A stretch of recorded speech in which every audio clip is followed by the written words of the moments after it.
하늘에 속한 자라고 하는 제목 가지고 함께하는 말씀을 나누려고 합니다. 우리 지난 시간에 예루살렘 교회 안에 히브리파 유대인들과 헬라파 유대인 사이에 구제라고 하는 이슈 때문에 일어난 갈등에 대해서 살펴보았습니다.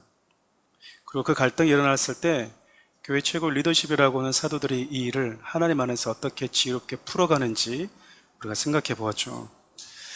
우리가 이 땅을 살아갈 때 우리 주님이 그런 말씀을 하시죠. 실족해 하는 일이 없으면 참 좋겠지만 우리가 살아가는 이 세상에는 실족해 하는 일이 있다라는 겁니다. 우리의 바람과 달리 같은 하나님을 믿는 그리스도의 공동체 안에 있는 멤버십들 가운데에도 정말 일어나지 않았으면 하는 그런 갈등들이 또 실족해 하는 일들이 일어날 수밖에 없다라고 하는 것은 우리 마음을 좀 힘들게 하는 것 같아요. 그냥 먹고 마시고 놀면서 일어나는 갈등이 아니라 나름 하나님 일을 하겠다라고 하는 그 마음을 가지고 모인 사람들 간에 일어나는 갈등들, 또 그 갈등들이 필연적으로 발생한다라고 하는 것은요, 우리에게 참 많은 준비해야 된다라고 하는 그런 마음들을 주는 게 아닌가 싶습니다. 이때 여러분, 교회 공동체 안에 갈등이 일어날 때 사도들이요 가장 먼저 했던 것이 이 모든 문제가 하나님의 말씀과 기도에 창념하지 않았기 때문이라고 판단합니다. 그러니까 자기 자신들에게 주어진 메인 사역이 말씀과 기도와 영혼들을 돌보는 사역인데 그것에 집중하지 않았기 때문이었구나라고 판단했다라는 거죠. 여러분, 공동체 안에서 특히 성도들 간의 갈등이 일어날 때 문제의 원인을 하나님 앞에 서서 나 자신에게서 찾을 수 있는 그런 성숙함, 다시 말하면 내가 더 하나님의 말씀을 붙들지 못했기 때문에, 더 기도하지 못했기 때문에, 내가 기도의 자리에 머물지 못했기 때문입니다 라고 말할 수 있는 성도들이 많은 교회 공동체는요, 그 어떤 갈등들이, 그 어떤 갈등의 파도가 일어나도 잠재울 수 있는 저는 잠재력이 있다고 믿어요. 왜냐면 교회 안에 네가 잘했니 내가 잘했니 라고 하는 이 시시비를 가리게 될 때 많은 문제들이 발생하고 또 그런 마인드를 버리지 않는 사람들에게 사단이 틈을 타기 때문에 그렇습니다. 우리 형제들 사이에도 좀 안 싸우고 사이좋게 참 지냈으면 좋겠는데 부모 입장에서는 그렇죠. 근데 그렇지 않을 때가 있잖아요. 그때마다 우리가 뭐 해야 될까요? 부모들은 어떻게 자녀들에게 말해주고 대해줍니까? 자녀들이 부딪히거나 다툴 때 부모님은 재판장으로서 그 다툼에 개입하지 않습니다. 네가 잘했다, 네가 못했다, 상을 주고 벌을 주는 관점으로 대하는 것이 아니라 사랑의 관점으로 대하죠. 형이 왜 동생을 품어내지 못했는가? 왜 동생이 형을 예의를 갖추지 못했는가? 그래서 여러분, 공동체 안에 크고 작은 일이 일어날 때 무엇이 맞냐 틀리냐보다도 더 중요한 것이 그것이 그리스도의 사랑이냐 아니냐, 그것이 더 중요한 것이죠. 왜냐하면 그것이 세상의 공동체와 달리 교회 공동체이기 때문에 그렇습니다. 여러분, 이런 문제, 이런 자세들, 이런 영적인 분위기는요, 사도들처럼 하나님이 나에게 맡겨주신 그 직무, 그리고 이 모든 일이 내가 더 기도하지 못했고 말씀의 자리에 있지 못했기 때문이다라고 하는 그 영적인 자세에서 비롯됐다라는 겁니다. 사랑하는 우리 교회에 있는 모든 리더십들, 저를 포함해서 사랑하는 우리 교회가 항해에 갈 때 실족해하는 일, 갈등들 없으면 참 좋겠지만 그것이 일어날 때 여러분 마음 가운데 항상 이런 영적인 마음의 준비를 잘 할 수 있었으면 좋겠고, 그런 일이 일어날 때마다 나는 하나님 앞에 서서 그분 앞에서 내가 놓쳐버린 것은 무엇인지, 내가 집중해야 될 것은 무엇이었는지, 그것들에 여러분들이 마음을 다잡을 수 있는 성도들이 되었으면 좋겠습니다. 뿐만 아니라 여러분, 교회 공동체가 건강하게 세워져 가려면 하나님을 경외하는 리더십들도 잘 세워져야 됩니다. 사도들이 내가 말씀과 기도에 전념해야 되겠다, 나는 그 자리로 돌아간다 라고 그냥 가버린 게 아니고요, 자신들이 감당했던 일들을 대신 감당해 줄 수 있는 리더십들을 세웠던 것이죠. 근데 여러분, 무작정 막 세웠던 게 아니라 조건이 있었습니다. 조건이. 여러분, 구원은 예수 그리스도를 믿는 그 믿음으로 말미암은 은혜로 주어지지만 교회 리더십들 여러분 세울 때 은혜로 세우는 게 아니고 조건이 있어요. 그 중에 하나가 뭐냐, 하나님과의 관계가 건강한 사람, 그래서 성령이 충만하고 지혜가 충만한 사람인가가 중요합니다. 또한 같은 공동체 멤버들 간에서 서로 본이 되고 칭찬받는 사람이어야 된다. 그 사람을 사도들이 자신들이 감당해왔던 그 직분을 대신 맡겼다고 얘기하죠. 우리 디모데전서 3장 10절을 보면요, 직분자를 세울 때 한결같은 사람인지 시험해 보라고 이야기를 합니다. 함께 읽어볼까요? 예, 이 사람들을 먼저 시험하여 보고 그 후에 책망할 것이 없으면 집사의 직분을 맡게 할 것이요. 요즘 우리가 그냥 집사님을 많이 세우지만 원래 집사는 교회에 이 집사님은 어떻게 세우래요? 시험을 해보라는 거예요. 그 일을 감당할 만한지, 그리고 비방받을 만한 일이 없는지 살펴본 이후에 시간을 지켜보고 나서 그가 하나님을 향한 마음이 한결같은지 확인하고 나서 시험하고 나서 세워라 라고 이야기를 합니다. 우리 모두가 다 실수할 수 있고 또 시행착오가 있는 연약함을 가지고 있거든요.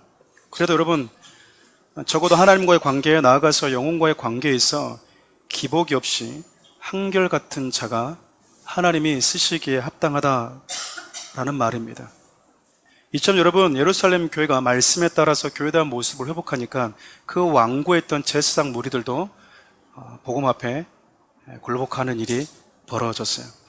다시 말하면 우리가 입술로 복음을 전하는 것도 중요하지만 우리의 삶, 나아가서 교회가 교회다운 그 모습들을 회복할 때, 그 모습이 회복되을 때 하나님께 돌아오는 자들도 있다는 의미 아니겠습니까? 여러분, 우리는 온몸이 무기여야 되는 거예요.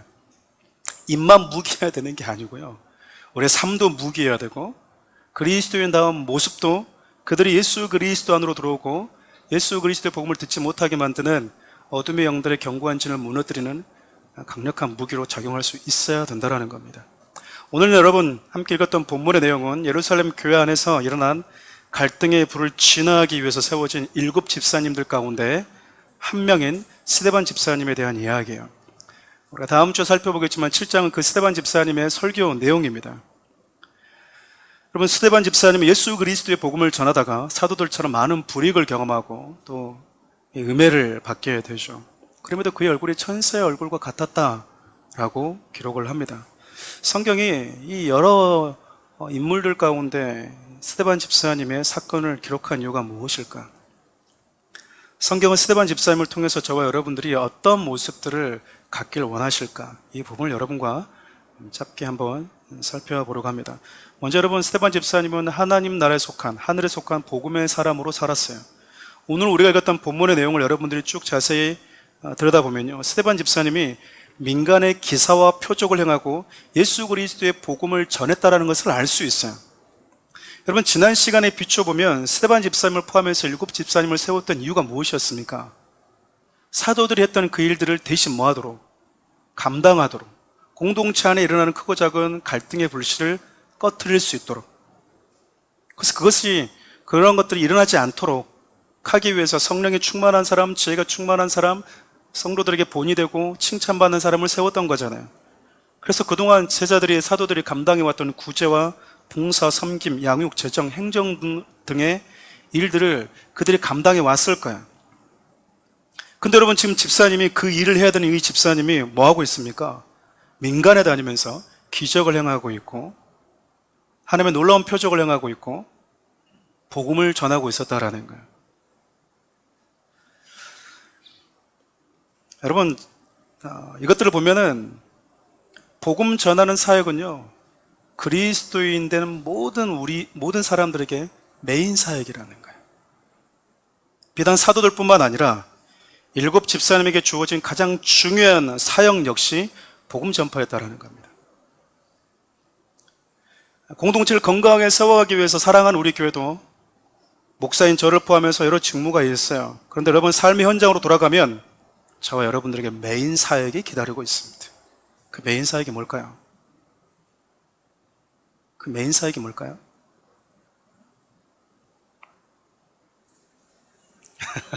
괜찮습니다. 뭐 편하게 말씀하셔도 됩니다. 그 메인 사역이 뭘까요? 복음 전파예요. 예수 그리스도를 전해주는 것. 입술로 전하든 표정으로 전하든 그리스도인다운 삶의 모습을 보여주든 아무쪼록 여러분은 삶의 현장 속에서 예수 그리스도를 볼 수 있도록 하나님께 나오는 그 길을 닦아주는 일을 감당하도록 하는 것이 저와 여러분들에게 주어진 메인 사역이라는 겁니다. 여러분 일터에서요, 당신과 같은 그리스도인인 내가 본 적이 없습니다. 당신이 믿는 예수님이라면 나도 참 믿고 싶습니다. 라고 하는 평가를 듣고 있다라고 하는 것은 삶의 현장에서 예수의 향기를 드러내는 그리스도를 증거하는 자로 살고 있다라는 증거 아니겠습니까? 반대로 네가 예수 믿으면 나는 안 간다. 네가 예수 믿으면 나는 안 간다. 가려고 마음먹고 있었는데 혹은 네가 다니는 교회는 안 가겠다. 여러분 사업을 하든 직장 생활을 하든 알바를 하든 연기를 하든 노래를 하든 무언가를 만드든 자녀를 돌보는 가사일을 하든 우리에게 맡겨진 메인 사역을 기억하면서 여러분의 삶의 현장으로 나아갔으면 좋겠습니다. 그러니까 여러분 스데반 집사님은 교회 공동체 안에 있을 때는 성도 간의 갈등이 일어나지 않도록 돕고 사도들의 말씀과 기도에 전념할 수 있도록 교회가 건강하게 성장할 수 있도록 그 사역을 감당하면서 섬겼지만 교회 바깥, 다시 말하면 자신의 일상으로 돌아가면 사도들과 똑같이 복음을 전하는 자로 살았다. 그렇게 성경 기록하고 있는 겁니다. 진짜 실력은 여기서 드러나는 거예요. 여러분들의 이 신앙의 실력은 교회 공동체 안에서 나타나는 게 아니고요. 여러분 삶의 현장에서 여러분의 실력이 드러나는 것입니다. 여러분 참 놀라운 것은 스데반 집사님이 전하는 메시지가 얼마나 분명했는지 한 사람도 스데반의 이 논리를 당해내지 못했다라고 얘기를 해요. 우리 오늘 본문 6장 10절 함께 읽어볼까요? 스데반이 지혜와 성령으로 말함을 그들이 능히 당하지 못하니라. 여러분 이것을 보면 사도들이 7명의 집사님을 세울 때 그냥 일만 잘하고 성품이 좋은 사람만 세운 게 아니라는 걸 알겠죠. 7 집사를 세웠을 때요, 그 안에 복음이 선명한 사람, 예수 그리스도에 대한 확신을 가지고 있는 사람. 성령의 권능이 뭡니까? 너희가 성령의 권능으로 임하면 뭐 한다고 그랬죠?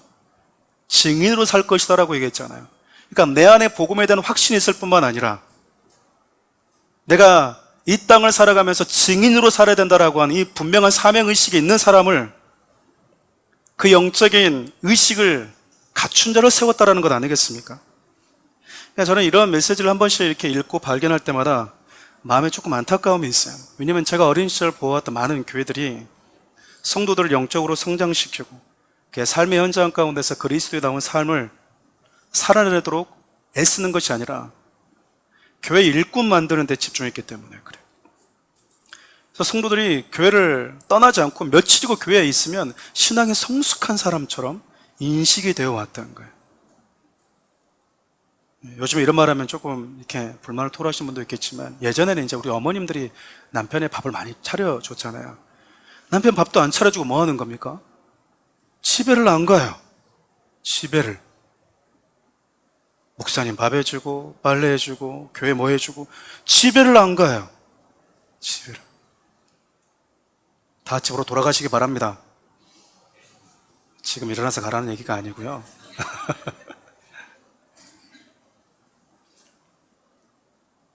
그래서 여러분 중요한 직책 하나 딱 맡기면 삶의 현장에 나가서 진짜 자신의 영적인 실력을 드러내야 되는데 진짜 자신의 실력을 드러내야 되는 삶의 현장 가운데 가서는 너무나 무능한 거야. 집에 가면 아내한테 한마디도 못하고, 그러니까 남편들이 뭐 하는 겁니까? 부장님 상무님 하는 회사 가서 뭐 하는 거 큰 소리 치는 거야. 여기는 나의 왕국이니까. 삶의 현장에 나가서는 내 입술로 내 표정으로 말할 수 있는 실력 하나 없는데, 그러니까 자기가 마음껏 영향을 행사할 수는 어디로 와요? 교회로 오는 거예요. 교회로 오면 많은 언어들이 기다리고 있잖아요. 집사님 너무 신앙이 좋아요. 권사님 최고예요. 권사님 같은 분이 우리 교회에 필요해요. 소위 교회 와서 꼰대 행동을 해버리는 겁니다. 그러다 보면 여러분 교회 공동체는 또 다른 갈등이 생길 수밖에 없지 않겠습니까? 근데 여러분 스데반 집사님은 사도들 대신해서 교회 많은 일을 충성스럽게 감당했음에도 불구하고요, 그의 삶은 복음 전파하는 삶에 힘을 썼던 거예요. 그리고 복음을 전하는 데 있어서 여러분 논리가 얼마나 탁월했는지 누구도 스데반의 논리를 당해내지 못했다라고 얘기를 하잖아요. 여러분, 우리가 그런데 복음을 전할 때 좀 기억해야 할 게 한 가지 있습니다. 그것은요, 우리는 전하는 자로 부름을 받았지 믿게 해주는 자로 부름받지는 않았다라는 거죠. 우리 고린도전서 3장 6절에서 7절 말씀 함께 읽어보겠습니다. 나는 심었고 아볼로는 물을 주었으되 오직 하나님께서 자라나게 하셨나니 그런즉 심는 이나 물 주는 이는 아무것도 아니로되 오직 자라게 하시는 이는 하나님뿐이니라. 심고 물을 주는 이유는 자라서 열매를 맺기 위한 건데 가장 필요하고 궁극적인 목적은 천하의 바울도 아볼로도 할 수 없는 영역이래요. 자라게 하시는 분은 하나님뿐이기 때문에 우리는 전하고 양육할 수는 있으나 자라게 하고 열매를 맺게 할 수는 없어요. 다시 말하면 내가 복음을 전할 때 상대가 믿을까 믿지 않을까를 너무 염려하지 마시라 그 말입니다. 기도하고 기대할 수는 있어요. 근데 우리의 영역이 아니에요. 이런 말씀을 드린 이유는 누구도 반박할 수 없는 논리와 성령의 권능으로 복음을 선포했는데도 불구하고 사람들이 스데반을 통해서 전해지는 그 복음 앞에 굴복하지 않고 복음 안으로 들어오지 않았다라는 거예요. 오히려 여러분 스데반을 잡아 죽이려고 합니다. 오늘 우리가 읽었던 사도행전 6장 11절에서 14절 함께 읽어볼까요? 사람들을 매수하여 말하게 하되 이 사람이 모세와 하나님을 모독하는 말을 하는 것을 우리가 들었노라 하게 하고 백성과 장로와 서기관들을 충동시켜 와서 잡아가지고 공회에 이르러 거짓 증인들을 세우니 이르되 이 사람이 이 거룩한 곳과 율법을 거슬러 말하기를 맞이 아니하는도다. 그의 말이 이 나사렛 예수가 이곳을 헐고 또 모세가 우리에게 전하여 준 규례를 고치겠다 함을 우리가 들었노라 하거늘 잠깐 띄워주시면요, 이런 자세히 보면 스데반을 거부했던 음해했던 사람들의 하는 행동이 얼마나 비겁하고 잔인한지 몰라요. 먼저 여러분 스데반의 집사의 메시지를 들었던 사람들이 얼마나 거북했는지 사람을 돈 주고 매수를 합니다. 그리고 여러분 자신의 뜻과 같은 사고를 가지고 있는 백성들을 리더십을요 충동시켜요. 너무 잘 알고 있었거든요. 예수 전한 사람들을 이 리더십들이 싫어한다라는 것을 잘 알고 있었던 거예요. 그리고 잡아다가 공에 세워서 신문하기 위해서 거짓 증인을 또 섭외합니다. 그리고 하지 않은 말과 논리를 만들어서 이제 우기기 시작해요. 내가 들었다라는 거예요. 내가 들었다라는 거예요. 거짓 선동이 시작되는 것이죠. 여러분 아돌프 히틀러의 그 지인 중에 가까운 신복 중에 여러분 혹시 아시는지 모르겠지만 파울 요제프 괴벨스라고 하는 사람이 있었어요. 이 거짓 선동가의 아주 탁월한 사람이었습니다. 이 사람이 뭐라고 얘기하냐면요, 나에게 한 문장만 주면 모든 사람을 다 범죄자로 만들 수 있다 라고 했거든요. 혹시 이 사람의 책을 보신 분들은 알고 계시겠지만 제가 한번 찾아봤어요.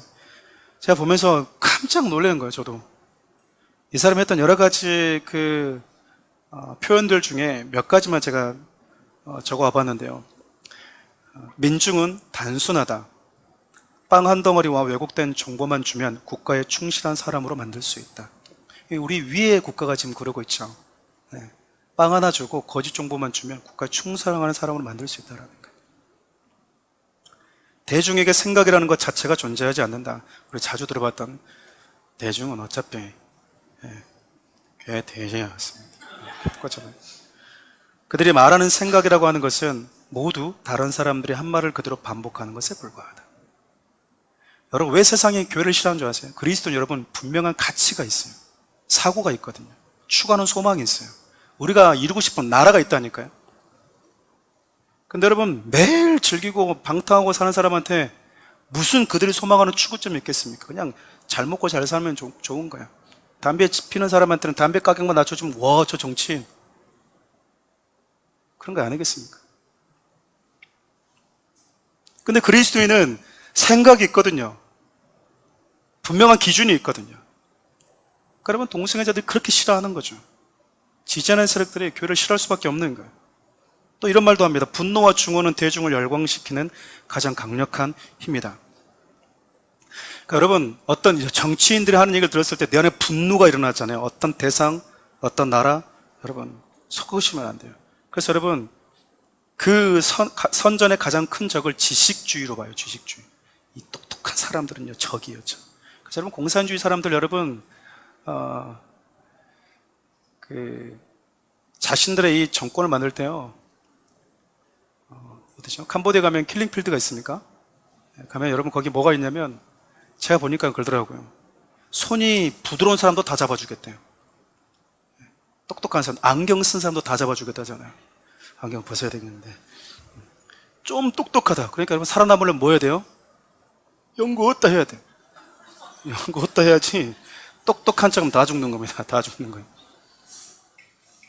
재밌죠? 근데 여러분, 이거를 누가 했냐면요, 히틀러의 옆에 있는 사람들이 선동할 때 했다니까요. 또 이런 말도 하죠. 거짓과 진실의 적절한 배합이 100%의 거짓말보다 큰 효과가 있다.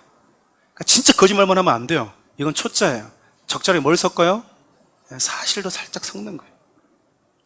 그럼 마지막 하나만 더 읽어드리면, 거짓말은 처음에는 부정되고 그 다음에는 의심받지만 되풀이하면 결국 모든 사람이 믿게 된다. 아닌데 그냥 자꾸 기록하면, 자기도 자꾸 거짓말하면요, 자기가 진짜 아닌 건 줄 아는 거죠. 여러분, 거짓이 난무하고 거짓 여론이 난무하는 이 시대에 진짜 진실과 진리는 하나의 말씀밖에 없다는 걸 여러분 믿으십니까? 정말 사람들은 보고도요, 안 믿어요. 자기가 믿고 싶은 것을 믿는 거죠. 그런 시대가 되어버렸다니까요. 아무리 사실을 갖다가 말을 해줘도. 우리가 잘 알고 있는 예수님이 부활하셨을 때 그 무덤에 있는 자들이 군인들 가장 먼저 목격했음에도 불구하고 돈을 주니까 매수당해버리잖아요. 자기가 보았던 그 진실이, 그 진리가 왜곡되든 상관이 없는 거예요. 뭘 주면? 돈을 주면. 여러분, 저와 여러분들이 살아가고 있는 대한민국 역시 여러 거짓 선동으로 인해서 교회와 그리스도인들이 멸시받아 가고 있는 시기라고 생각이 됩니다. 근데 여러분, 참으로 특별한 것은 뭐냐면요, 이렇게 말도 안 되는 거짓 선동이 난무하는 시대임에도 불구하고 스데반이 시대를 탓하지 않고 상황과 환경을 탓하지 않고 그의 얼굴이 천사 얼굴처럼 빛났다라는 거예요. 사도행전 6장 15절 읽어볼까요? 공회 중에 앉은 사람들이 다 스데반을 주목하여 보니 그의 얼굴이 천사 얼굴과 같더라. 여러분, 나를 의미하는 사람 한 명만 있어도요, 정말 못 삽니다. 힘들어요. 근데 여러분, 복음을 전하겠다는 그 이유 때문에 선동가들, 거짓 증인들, 그리고 백성들의 힘 있는 리더십들까지 동원되어서 한마음 한뜻으로 자신을 의미하고 있다면 얼마나 힘들겠어요. 속이 썩어 문드러지는 거죠.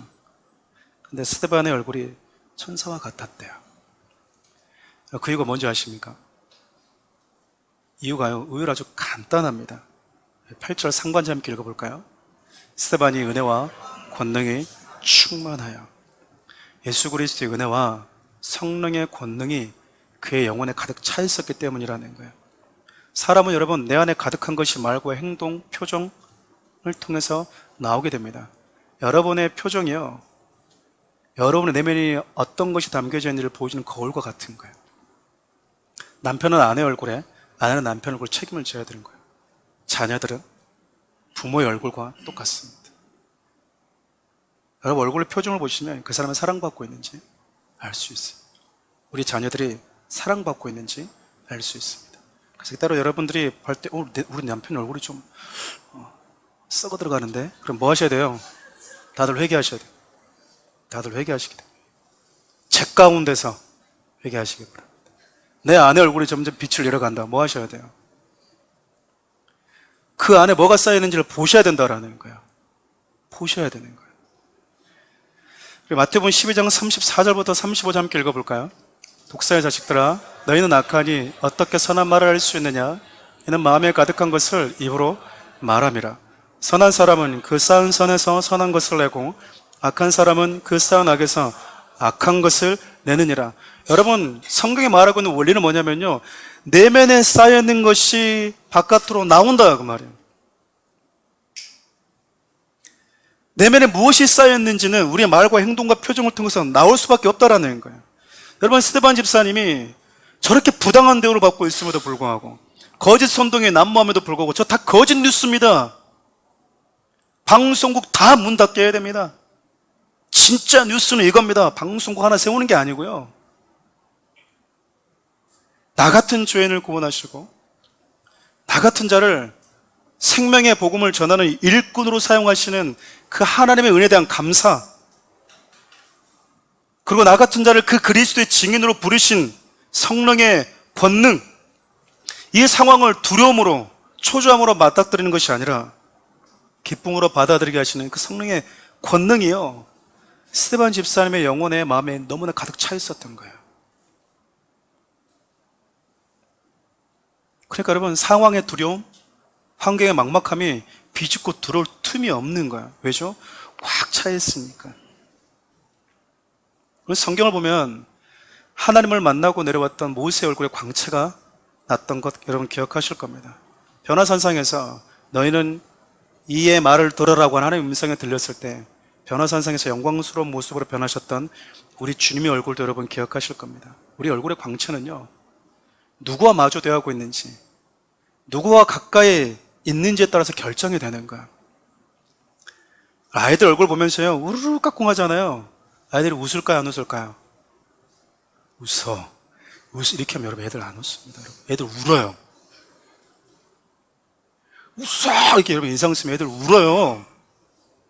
안 웃어! 화내면 애들 다 웁니다. 근데 하면요, 웃어요. 얼굴과 얼굴이 마주 대하고 있을 때 내가 누구의 얼굴을 가장 가까이 대하고 있느냐가 우리 표정을 결정짓기 때문에 그래요. 스데반 집사님이 하나님과 자신의 영혼이 너무 가깝게 마주하고 있었던 거죠. 그러니까 그 영광의 광채를 인해서 그 얼굴에 빛이 났던 거예요. 주위의 사람들을 주목하면서 봤는데 천사 얼굴처럼 그 주위에 애둘러서 음해하고 거짓 선동했던 사람들의 눈에도 부정할 수 없는 그 얼굴 빛이 보였다, 그 말 아니겠습니까? 말씀을 마무리하겠습니다. 사랑하는 우리 성도 여러분, 보통 그리스도인들을 세상의 발을 딛고 살아갔지만 하나님의 나라에 속한 자들이라고 정의합니다. 이것을 잘 정의해주는 성경이 있죠. 우리 빌립보 3장 20절 함께 읽어보겠습니다. 그러나 우리 시민권은 하늘에 있는지라 거기로부터 구원하는 자 곧 주 예수 그리스도를 기다리노니. 잠시 땅에 발을 딛고 살아갔지만 하나님 나라에 속한 자들, 그게 저와 여러분 그리스도인입니다. 우리 인생이 이 땅에서 결판나는 게 아니고요, 저 위에 하나님 앞에 섰을 때 우리 인생이 결판이 나는 거예요. 우리가 이 땅에서 조금 가난하게 산다고 해서 우리가 불행한 인생이 되는 게 아니다, 그 말입니다. 우리 인생에 대한 평가할 수 있는 유일한 분은 그분이에요. 그분 앞에 섰을 때 그분의 평가가 우리 인생의 평가가 되기 때문에 그래요. 여러분, 이 소망이 있기 때문에 세상의 수많은 거짓 선동에서도 견뎌내는 거예요. 우리는 여러분, 말씀을 통해서 스데반이 하나님과 얼굴을 마주대었던 사람, 복음 때문에 모든 거짓 선동에도 굴하지 않았던 사람으로 우리는 칭송하고 교훈을 받지만, 이때 당시 사람들, 수많은 사람들은 스데반을 어떻게 기억하면서 죽었을까요? 우리가 똑같은 교훈으로 이 사람을 기억했을까요? 쟤 예수 따라다니다가 패가 망신한 사람이야, 율법을 거역했던 사람이야, 예수 같은 말 똑같이 해가지고 괜히 재수없게 인생 종친 사람이야, 행여나 스데반처럼 하려고 하지 마라, 자식들에게 교훈하고 그러지 않았겠어요? 사회 안에서 여러분 매장되는 거예요. 가장 힘 있는 권력자들부터 시작해서 거짓 선동들이 여러분 한 문장만 있어도 사람을 범죄자로 만들 수 있다고 하는데, 이거 한 문장이 아니라 여러분 얼마나 많은 사람들이 에워싸서 그가 거짓 증언했다고 우기고 있습니까? 못 해보는 거예요, 여러분. 우기는 사람한테 못 해보는 거야.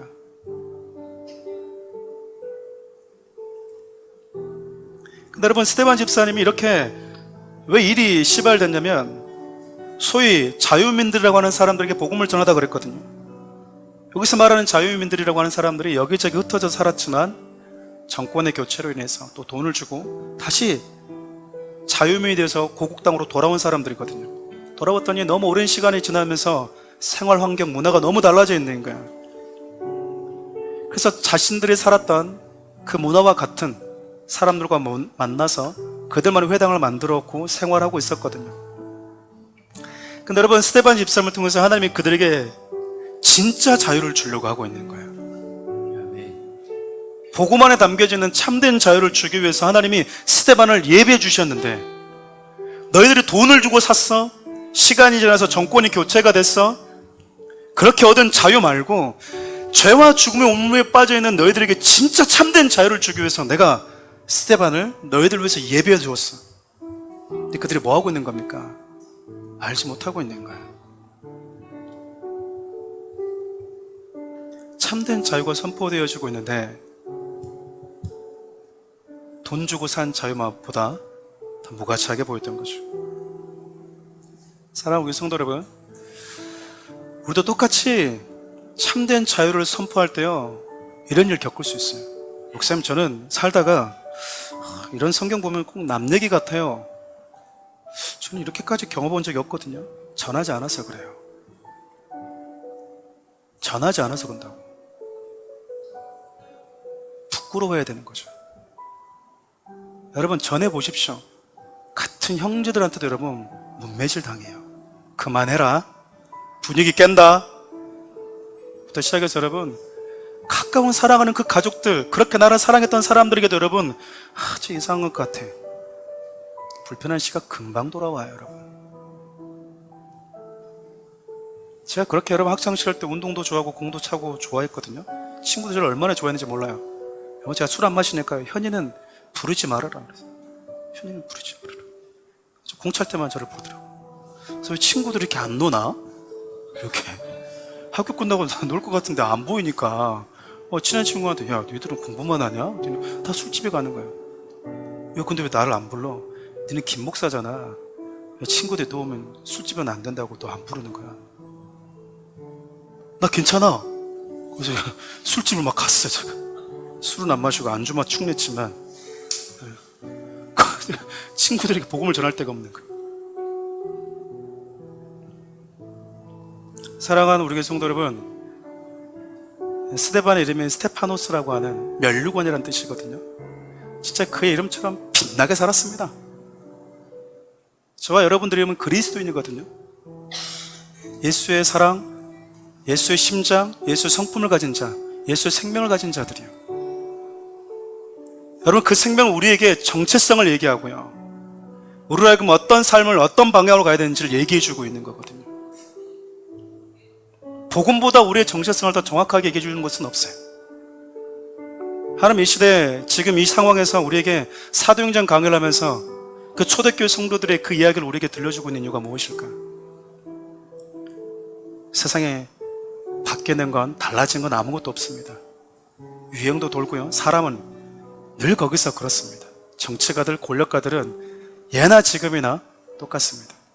예나 지금이나 복음은 환영받는 가치가 아닙니다.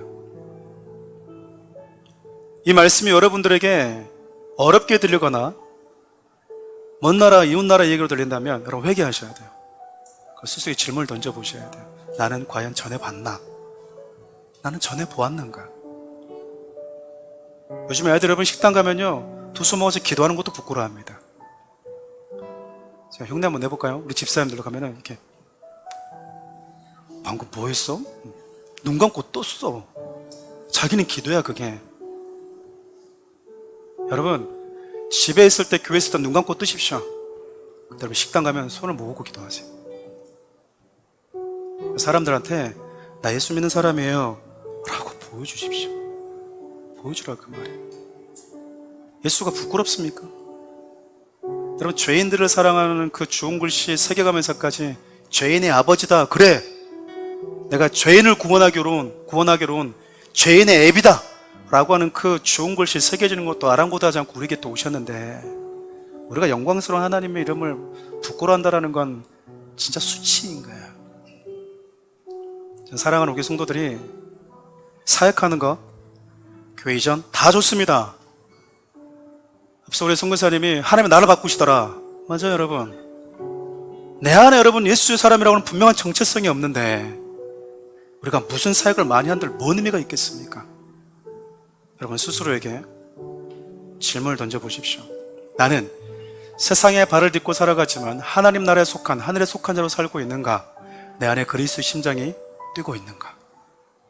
수많은 거짓 선동이 난무하는 곳에서도 그게 거짓이라고 논하는 것이 아니라 우리의 온 몸과 온 인격을 통해서 그리스도의 빛을 바라는 자로 살고 있는가? 사랑하는 우리 성도들이 이 시대에 우리가 머물고 있는 압구정 한복판 안에서 그런 향기나는 그리스도인으로 살 수 있기를 주님으로 축원드려요.